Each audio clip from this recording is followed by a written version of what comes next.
Baik, shalom, selamat pagi Bapak Ibu Saudara sekalian. Shalom. Puji nama Tuhan. Ada yang sudah sarapan, ada yang belum ya, kelihatannya ya. Baik Bapak Ibu, puji Tuhan, terima kasih buat Bapak Ibu Gembala, staf yang ada dan juga jemaat yang sudah mengizinkan memberi waktu untuk saya bisa berbagi tentang firman Tuhan. Dan ya, 2 bulan lalu kurang lebih saya hadir di tempat ini dan menyaksikan karya Tuhan dalam kehidupan kami, rumah tangga saya dan istri. Ya mungkin Bapak Ibu ada yang masih ingat ya. Dan saya sampai saat ini ada semua karena anugerah Tuhan, semua karena perlindungan Tuhan. Mungkin kalau dilihat kayaknya tampang-tampang saya ini nggak pantas ya. Kalau dilihat hamba Tuhan kayaknya wah nggak percaya ya. Kalau dilihat castingnya seperti ini kayaknya bukan hamba Tuhan deh. Tapi kayaknya lebih banyak yang percaya saya itu sebagai sales kayaknya. Sales mobil kayak gitu ya. Ya karena ada beberapa kali ketika saya melayani juga jadi belum kenal sama Bapak Gembala, tapi dikenalkan sama temen. Bapak Gembala sempat kaget ya, hamba Tuhan bro. Ya om, oh saya kira sales. Tapi gak apa-apa, sama aja, sales kerajaan sorga. Amin. Baik, saya ada di tempat ini seperti biasa, saya itu berdinas Bapak Ibu. Ya, kalau bahasa kerennya kunjungan kerja, ya. Kalau bahasa gaulnya nyales, ya. Saya keliling NTT itu per 2 bulan sekali, dimulai dari Kupang sampai Atambua, sampai Alor, terus Pulau Flores dari Laratuka sampai Labuan Bajo. Dan di waktu saya bekerja, saya selalu memberi waktu untuk melayani. Melayani nggak harus di mimbar. Saya ketemu dengan orang di travel, saya ketemu orang di hotel, saya sampaikan firman Tuhan. Ya, saya bagikan Alkitab. Saya tergabung di Legion Ministry juga. Jadi membagi-bagikan Alkitab ya, dan setiap kali saya pergi saya selalu membawa ya Alkitab untuk saya bagi-bagikan. Baik, nama saya Arko Wijaya. Asal saya dari Jawa Tengah, Pekalongan, Kota Batik. Dan saya tinggal di Pulau Bali, di daerah Jimbaran, di belakangnya kampus Universitas Udayana. Ya, mungkin Bapak Ibu tahu. Dan puji Tuhan dipercayakan untuk mengembalakan anak muda di sana, membantu pelayanan dari Bapak Pendeta Tommy Dayo dari tahun 2010 sampai saat ini. Puji nama Tuhan. Mungkin itu aja perkenalan dari saya, dan mari kita sama-sama siapkan hati kita untuk mendengarkan firman Tuhan pada pagi hari ini. Tema pagi hari ini adalah mengucap syukur Bapak Ibu. Sudahkah pagi ini Bapak Ibu mengucap syukur? Amin. Ketika bangun pagi, apa dulu yang dicari? Handphone? Iya apa ya? Ya, itu zaman sekarang memang seperti itu Bapak Ibu ya. Ya. Sangat susah sekali zaman sekarang, godaannya banyak banget ya. Bangun pagi yang langsung dicari, masih tutup mata nih, tapi tangan sudah kemana-mana, sudah nyari mana HP gitu ya. Mungkin melihat status temen atau sosial media gitu ya. Tapi mari kita belajar untuk bangun pagi, kita menyembah Tuhan terlebih dahulu, kita berdoa gitu kan, mengucap syukur karena sudah dikasih kesempatan untuk bangun. Dokter bisa menciptakan obat tidur, benar, tapi obat bangun kayaknya belum ada ya, belum ada. Dan mari kita belajar tentang mengucap syukur Bapak Ibu. Kita buka di 1 Tesalonika 5 ayat ke-18. 1 Tesalonika 5 ayatnya yang 18. Ini adalah ayat hafalan ya, ayat hafalan. 1 Tesalonika 5 ayatnya yang 18 ya. Oke, kita baca bersama-sama Bapak Ibu. Kalau tidak keberatan boleh berdiri. Puji Tuhan. Baik, kita baca bersama-sama 2, 3. Mengucap syukurlah dalam segala hal, sebab itulah yang dikehendaki Allah di dalam Kristus Yesus bagi kamu. Amin. Silakan duduk. Terima kasih. Di sana dikatakan mengucap syukurlah dalam segala hal. Dalam segala hal Bapak Ibu.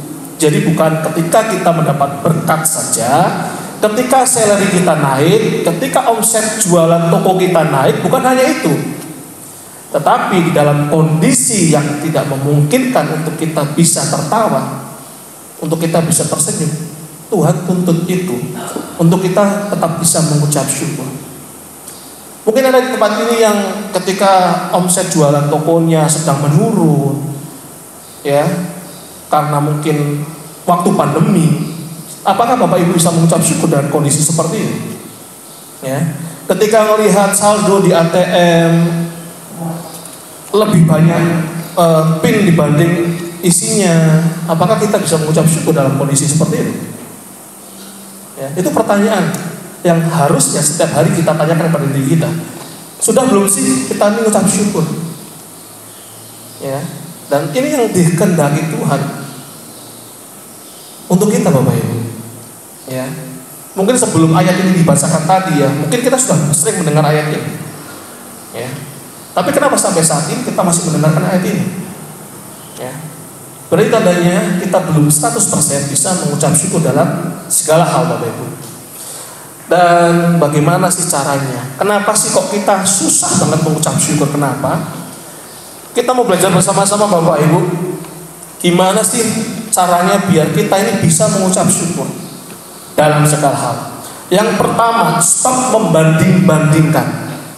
Ya, stop membanding-bandingkan.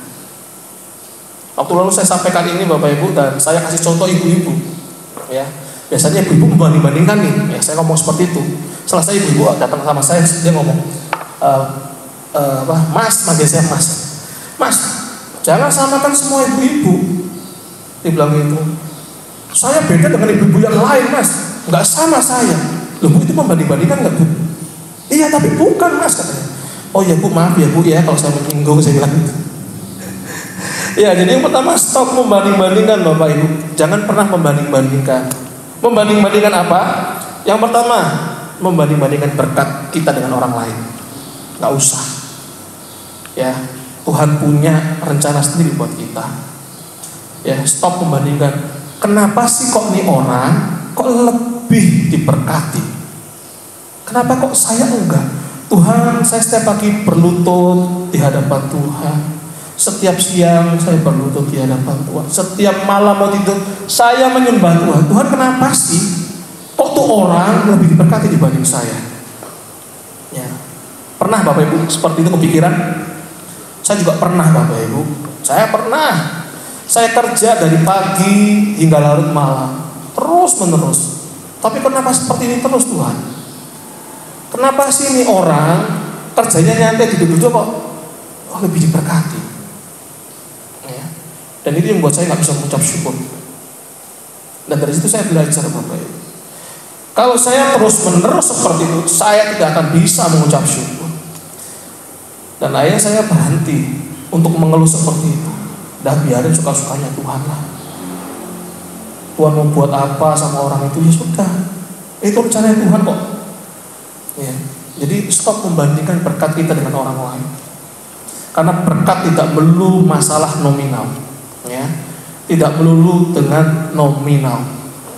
Berkat bisa jadi kita punya keluarga harmonis. Ya. Berkat bisa jadi kita sehat. Bisa jadi kita punya lingkungan yang mensupport kita, bukan lingkungan yang toksik. Itu berkat Tuhan, Bapak Ibu. Ya, anak-anak kita pintar, itu berkat Tuhan. Ya, jangan dulu kita melihatnya, wah ini orang punya Pajero baru, wah ini orang punya iPhone 17 Pro Max baru. Lupain itu. Ya, fokus pada diri kita sama Tuhan aja. Ya, Tuhan sudah banyak kasih kita berkat. Ya. Jadi stop membandingkan berkat orang lain dengan kita. Ya, kalau kita masih membandingkan itu, saya yakin kita nggak akan bisa mengucap syukur, Bapak Ibu. Amin. Amin. Yang kedua, ya, di stop membandingkan itu ada 2 poin yang saya akan sampaikan.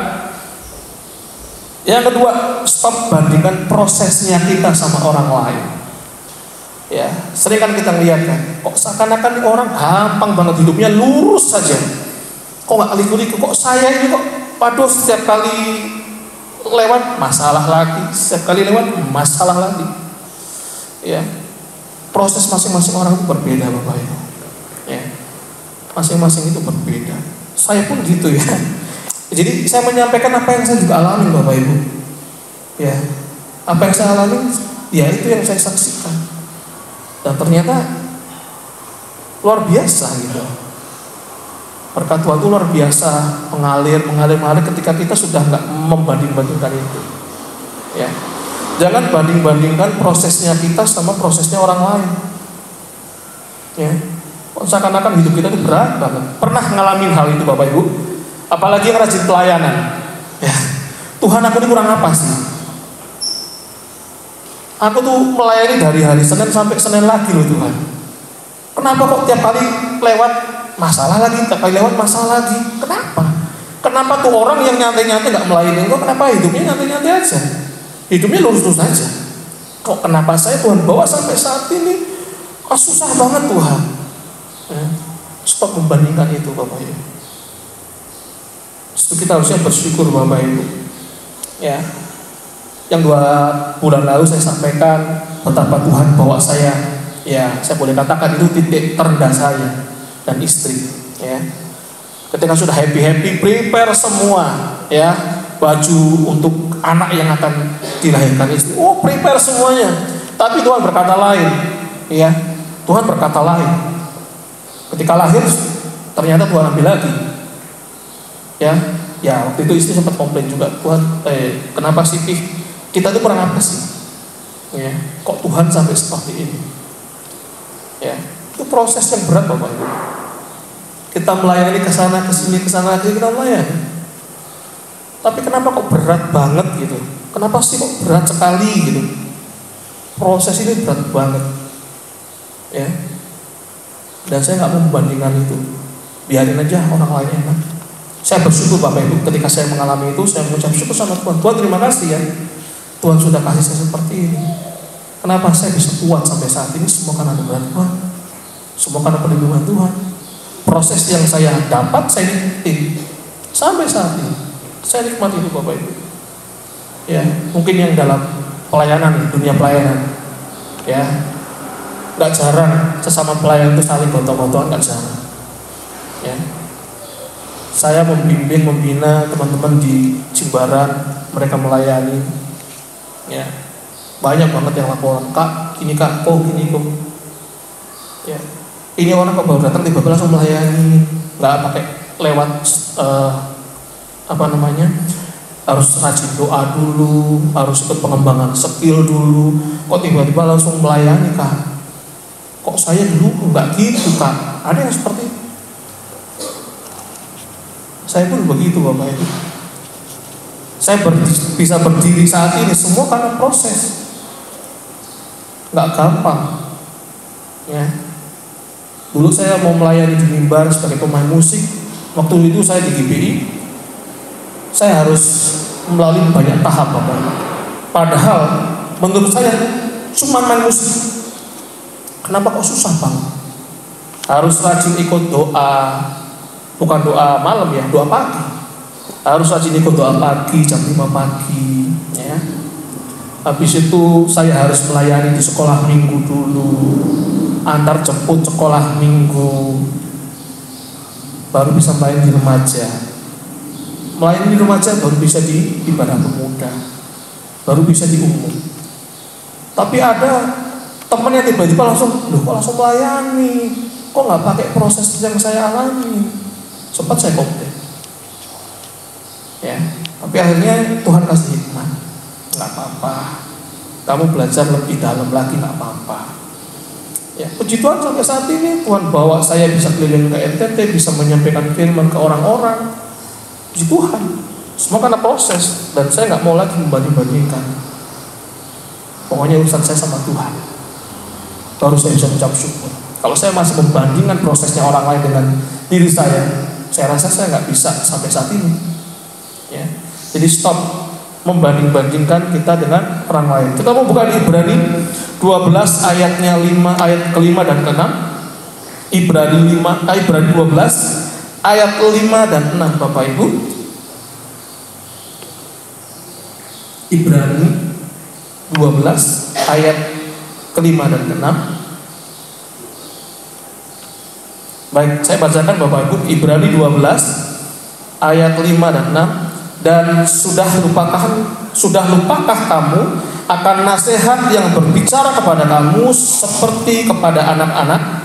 Hai anakku, janganlah anggap enteng didikan Tuhan, dan janganlah putus asa apabila engkau diperingatkannya, karena Tuhan menghajar orang yang dikasihinya, dan Ia menyesah orang yang diakuinya sebagai anak. Kita nggak perlu protes sama Tuhan ya, nggak usah komplain. Kenapa sih prosesnya dia seperti itu? Gampang kok, saya susah. Jadi dikatakan Tuhan menghajar orang yang dikasihinya, ya, dan Ia menyesah orang yang diakuinya sebagai anak. Bapak Ibu pernah nggak sih ketika mendengarkan firman, muka ini kayak ditampar-tampar, hati ini kayaknya ditusuk-tusuk? Pernah nggak Bapak Ibu? Ketika mendengarkan firman Tuhan, panasnya minta ampun telinga ini. Itu prosesnya Tuhan, ya, ngingetin kita. Ini loh, jangan seperti ini, jangan ini. Panas. Pernah pasti ya. Dan itu Tuhan, tanda Tuhan sayang sama kita, diingatkan terus menerus agar kita tuh nggak serong kanan, serong kiri, tetap lurus. Tuhan selalu ingetin kita Bapak Ibu, melalui firman, melalui kesaksian, melalui kejadian-kejadian, Tuhan selalu ingetin kita. Jadi ketika kita mendapatkan proses yang dalam, artinya Tuhan sayang banget sama kita. Tuhan selalu ingetin kita, nih kamu udah agak miring nih jalannya, ayo balik lagi, ya. Waktu saya SMP Bapak Ibu, ya, waktu saya SMP, saya ini bukan anak yang terlalu nakal, ya, Di SMP itu cuman saya yang Kristen, cuman saya yang keturunan Chinese. Tapi saya jadi ketua OSIS, ya. Dan waktu SMP saya nggak terlalu nakal Bapak Ibu, nggak terlalu nakal. Ya paling jeburin motornya guru ke selokan, itu aja, ya. Dan waktu itu karena saya sebel banget sama guru matematika, kok nyerangnya saya terus, yang ditanya saya terus. Langsung sebagai ketua OSIS saya kerahkan anak-anak, ya kan, ayo motornya guru kita popong bareng-bareng, kita semplungin ke got. Wah, akhirnya ketahuan, saya dipanggil sama kepala sekolah, disuruh baris Bapak Ibu. Dan papa saya datang, langsung tanpa basa-basi, tas. Kaget kan? Loh Pak, bukan saya saja, ini teman-teman saya juga. Papa saya ngomong gini, yang anaknya Papa cuma kamu, yang lain bukan. Ya, lebih baik Papa hajar kamu dibanding orang lain yang hajar kamu. Karena kalau Papa yang hajar kamu, Papa hajarnya penuh dengan kasih sayang. Tapi kalau orang lain yang ngebukin kamu, ngebunginya dengan emosi, hancur kamu. Langsung terdiam. Oh iya ya. Sama seperti kita sama Tuhan Bapak Ibu. Ketika Tuhan mengajar kita, ya, ketika Tuhan mengkoreksi kita, karena Tuhan sayang sama kita. Bukannya Tuhan nggak sayang, Tuhan sayang sama kita. Maka dari itu, yuk stop, jangan membanding-bandingkan prosesnya orang dengan kita. Maka kita akan bisa mengucap syukur Bapak Ibu. Amin. Amin. Haleluya. Puji Tuhan. Lanjut poin ayat selanjutnya di ayat 7 dan 8. Ibrani 12 ayat 7 dan 8. Jika kamu harus menanggung ganjaran, Allah memperlakukan kamu seperti anak. Di manakah terdapat anak yang tidak dihajar oleh ayahnya? Ada di sini bapak-bapak yang tidak pernah menghajar anaknya? Minimal sentil, mengingatkan. Pernah Bapak Ibu? Lanjut ayat 8. Tetapi jikalau kamu bebas dari ganjaran yang harus diderita setiap orang, maka kamu bukanlah anak, tetapi anak-anak gampangan. Bahasa aslinya anak yang tidak dianggap Bapak Ibu. Ya, bersyukur kalau Tuhan masih izinkan kita melalui proses bersyukur Bapak Ibu. Artinya Tuhan masih sayang, masih mengingatkan kita. Ya, kalau Tuhan sudah terserah lu mau ngapain aja, wah bahaya Bapak Ibu. Kalau Tuhan sudah terserah lu deh lu mau ngapain, wah bahaya Bapak Ibu.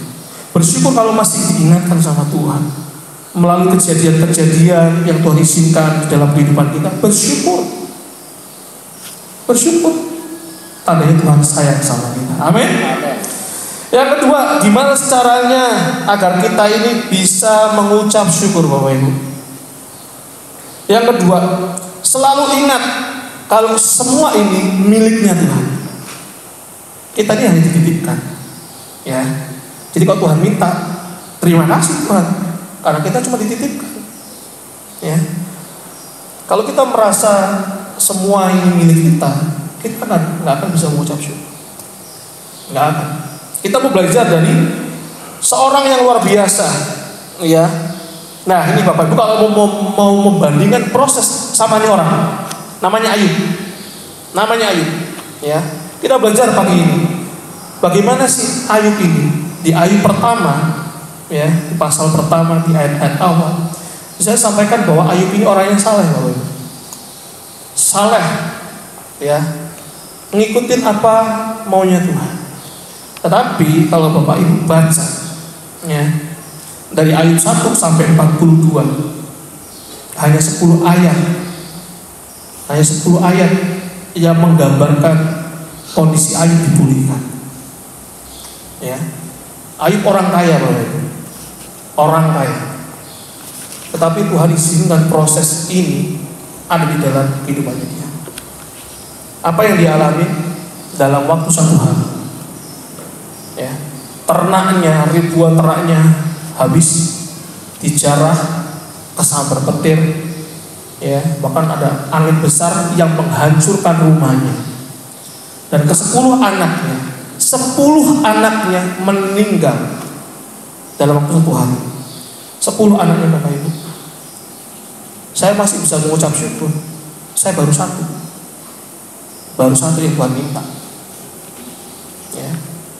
Bayangin Bapak Ibu, Ayub 10 anaknya diminta, semua meninggal. Gimana rasanya Ayub? Dalam waktu 1 hari loh, ya, dijarah, anaknya meninggal. Gimana rasanya Ayub? Bahkan kondisi tubuhnya, dia punya sakit yang wah gatalnya minta ampun, digaruk-garuk pakai beling Bapak Ibu. Sampai seperti itu kondisinya Ayub, sampai separah itu. Berani kita membandingkan prosesnya kita sama Ayub? Nah kalau mau membandingkan sama Ayub, ayo bandingin, lebih menderita mana? Seringkali kan kita gitu ya, kita merasa kita ini yang paling menderita di dunia ini, ya. Seringkali gitu kan, aku ini yang paling menderita. Wah ini loh Ayub, kurang menderita apa Ayub? Kondisinya benar-benar wow. Kalau kita membayangkan kondisinya Ayub saat itu, 10 anaknya habis, ribuan ternaknya habis, rumahnya habis, semuanya dalam sekejap. Ya, gimana rasanya Ayub? Ya, proses yang Ayub alami luar biasa Bapak. Dan apa yang dilakukan Ayub? Responnya Ayub ketika mengalami itu semua, responnya Ayub ini yang harus kita pelajari. Ya, Ayub ingat bahwa semua ini miliknya Tuhan. Kita buka di Ayub 1 ayat ke-12. Ayub 1 Ayub 1 ayatnya ke-21. Ya.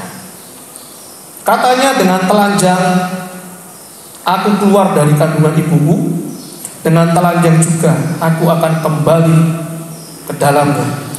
Tuhan yang memberi, Tuhan yang mengambil, terpujilah Tuhan. Bisa nggak kita ngomong seperti ini? Ya, ini Tuhan yang ngasih, Tuhan yang ambil. Puji Tuhan. Ayub tetap mengucap syukur dalam hal ini. Dia sadar kekayaannya ini hanya titipan, ya. Kekayaannya ini hanya titipan dari Tuhan. Dan ini respon yang baik. Ya, respon yang baik. Saya ada teman anak muda di gereja Jimbaran. Motornya dicuri Bapak Ibu. Ya, motornya dicuri. Awalnya dia nangis, tapi habis itu dia bilang, puji Tuhan, karena Tuhan sudah kasih motor ini sekian tahun sama dia. Dan itu respon yang luar biasa. Saya juga kaget mendengar kata yang keluar dari mulutnya dia. Wah, luar biasa dia. Ya. Dia ngomong terima kasih sudah diizinkan dititipin motor ini sama Tuhan. Dia ngomong itu. Tahun 2020 ketika bapak saya meninggal, saya juga sempat komplain Bapak Ibu. Tuhan, kenapa saya berdoa buat orang lain bisa sembuh, tapi kenapa papa saya yang sakit saya berdoa kok gak sembuh Tuhan? Kenapa? Terus dalam hati saya ya, seakan-akan ada omongan seperti ini. Waktu itu ketika papa meninggal, saya masih umur 30 tahun. Dalam hati ngomong gini, nah kamu kemana aja? Selama 30 tahun kamu dititipin papa, dikasih papa, apakah kamu sudah menyayangi papamu? Apakah kamu menghargai papamu? Apakah kamu menghormati papamu? Dalam hati ada suara seperti itu Bapak Ibu. Ya. Dan situ saya ngomong, bahkan saya bikin status di Facebook Bapak Ibu. Tuhan, terima kasih buat 30 tahun ini Tuhan sudah titipin papa, Tuhan sudah kasih papa yang terbaik buat saya, yang mendidik saya sampai saat ini. Saya bikin status seperti itu. Tuhan terima kasih ya. Yang awalnya Tuhan kenapa sih kok papa Tuhan ambil ya, tapi akhirnya dalam hati ada kata-kata seperti itu. Dan saya bilang, Tuhan terima kasih Tuhan, papa pun miliknya Tuhan. Jadi terserah Tuhan lah. Terserah Tuhan mau buat apa, miliknya Tuhan. Situ saya bisa mengucap syukur Bapak Ibu. Ya. Ketika anak saya yang pertama yang saya saksikan itu Tuhan ambil, ya saya bersyukur. Semua punyanya Tuhan. Hati mana sih yang nggak sedih Bapak Ibu ya?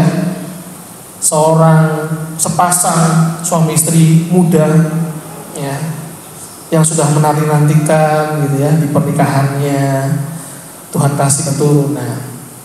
Ternyata ketika lahir Tuhan ambil lagi. Hati mana yang gak hancur Bapak Ibu? Ya. Tapi di situ puji Tuhan ya. Bukan karena saya kuat, enggak. Tapi karena firman yang ada, yang firman yang sudah saya baca, yang sudah saya dengar, saya hidupin Bapak Ibu. Di situ saya bisa mengucap syukur. Tuhan terima kasih buat 9 bulan Tuhan titipkan ini anak di dalam perut istri saya. Saya dan istri akhirnya sepakat untuk mengucap syukur. Walaupun berat Bapak Ibu, berat banget, awal-awal berat banget ya. Tapi puji Tuhan, Tuhan berikan kekuatan. Kita sadar bahwa ini anak titipan Tuhan aja. Ya kalau Tuhan gak jadi kasih ya udah gak apa-apa. Itu hanya Tuhan. Saya sama istri selalu mengucap syukur Tuhan, terima kasih ya. Penyertaan Tuhan sampai saat ini ada karena Tuhan sayang sama kita. Ya. Kita dulu pernah nabung Bapak Ibu, dan uang itu hilang begitu saja. Mungkin Bapak Ibu pernah dengar ya, ada scam dari rombongan orang-orang Eropa Timur kalau nggak salah. Jadi di mesin ATM itu dikasih kasih alat itu bisa mengcopy data dari ATM kita. Sudah nabung sekian lama, tiba-tiba amblas Bapak Ibu, hilang begitu saja. Ya kita cuma bisa Tuhan terima kasih ya, kita masih bisa bernafas. Ya cuma itu yang bisa kita lakukan. Ayu pun sama. Ayu mengerti kalau semua ini hanya titipannya Tuhan. Tuhan yang memberi, Tuhan yang mengambil, terpujilah Tuhan. Pertanyaannya, bisa nggak kita ngelakuin hal itu Bapak Ibu?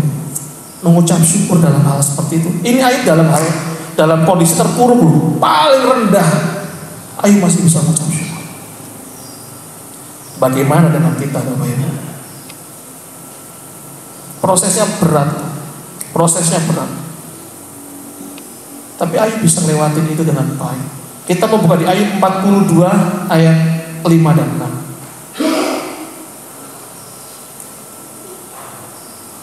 Ayub 42 ayat 5 dan 6.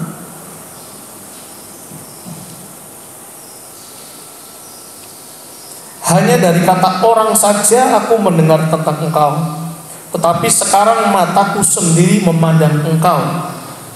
Oleh sebab itu aku mencabut perkataanku, dan dengan menyesal aku duduk dalam debu dan abu. Setelah melewati proses itu, ya, Ayub sadar bahwa itu. Dan ternyata melalui proses ini Ayub mengalami Tuhan secara pribadi, bukan hanya dari kata orang saja, ya. Dan saya harap Bapak Ibu tempat ini mengalami Tuhan secara pribadi, bukan hanya dari kata hamba Tuhan, bukan dari kata orang kalau Tuhan Yesus baik, tapi kita mengalami sendiri bahwa Tuhan itu baik loh buat kita. Ya, Ayub mengalami itu. Dan saya katakan, aku menyesal, aku mencabut perkataanku dan menyesal. Kenapa? Di ayat sebelumnya Ayub pernah komplain, ya, pernah komplain sama Tuhan, pernah ngeluh sama Tuhan. Dia ngomong, kalau aku lahir hanya untuk seperti ini, buat apa aku lahir? Dia ngomong seperti itu. Tetapi oleh prosesnya Tuhan, dia bisa mengucap syukur Bapak Ibu. Dan dia mengalami Tuhan secara pribadi. Anak saya yang ketiga yang cowok saya kasih nama Ginosko, yang artinya mengalami Tuhan, ya, experience by the truth, mengalami kebenaran yang sejati Bapak. Kami suami istri mengalami Tuhan secara pribadi, ya, diproses dengan luar biasa sama Tuhan. Dan sebagai pengingat kita kasih nama anak kita yang cowok Ginosko, ya. Tadinya mau kasih nama Ginosko Kavenan Kilian Wijaya, cuman kata istri kepanjangan Nabi, Kavenannya simpen aja katanya, simpen, siapa tahu nanti Tuhan titipkan lagi, ya. Dan puji Tuhan Bapak Ibu, sampai saat ini saya pribadi meskipun belum sempurna, ya, tapi sudah mulai gitu. Saya nggak membanding-bandingkan berkatnya orang lain, saya nggak membandingkan prosesnya orang lain. Saya tidak menganggap bahwa ini semua milik saya. No, ini semua miliknya Tuhan. Dan saya mau kembalikan semua buat kemuliaan nama Tuhan. Dan pertanyaan pagi ini Bapak Ibu, sudah belum kita bisa mengucap syukur dalam segala hal? Itu yang harus kita tanyakan dalam diri kita setiap hari Bapak Ibu. Puji nama Tuhan Bapak Ibu. Ayat terakhir, kalau udah ayat terakhir kayaknya fresh wajahnya. Ayat terakhir, Roma 8 ayat 28. Ini ayat yang sering kita dengar, ya, kita harus tahu ayat ini. Roma 8 ayat 28. Kita tahu sekarang bahwa Allah turut bekerja dalam segala sesuatu untuk mendatangkan kebaikan bagi mereka yang mengasihi Dia, yaitu bagi mereka yang terpanggil sesuai dengan rencana Allah. Semua proses yang kita alami, Allah turut bekerja di dalam kehidupan kita, Bapak Ibu. Amin. Jangan pernah berpikir Tuhan di mana ketika saya jatuh, ketika saya bangun, Tuhan di mana? Tuhan ada Bapak Ibu, cuman kitanya aja nggak sadar kalau Tuhan itu ada. Kenapa? Karena kita selalu memikirkan ini. Kita pinter, kita pandai, maka kita melupakan Tuhan. Ketika kita jatuh, baru kita, Tuhan di mana? Tuhan kemana? Ya. Tuhan terus bekerja di dalam segala hal untuk mendatangkan kebaikan buat kita, Bapak Ibu. Amin. Puji nama Tuhan. Sudah bisakah kita mengucap syukur pagi hari ini? Amin. Yang pertama tadi, ya, stop membanding-bandingkan berkatnya orang lain. Stop membanding-bandingkan prosesnya orang lain. Dan ingat kalau semua ini milik Tuhan. Kiranya apa yang saya sampaikan pagi hari ini bisa menjadi berkat buat kita semua. Dan sebelum saya akhiri Bapak Ibu, saya pengen promosi sedikit, tapi ini bukan tentang apa yang saya kerjakan, enggak. Saya pengen promosi sedikit. Saya dan teman-teman kita bikin satu buah grup band rohani Bapak Ibu. Sudah tayang di Spotify dan di YouTube.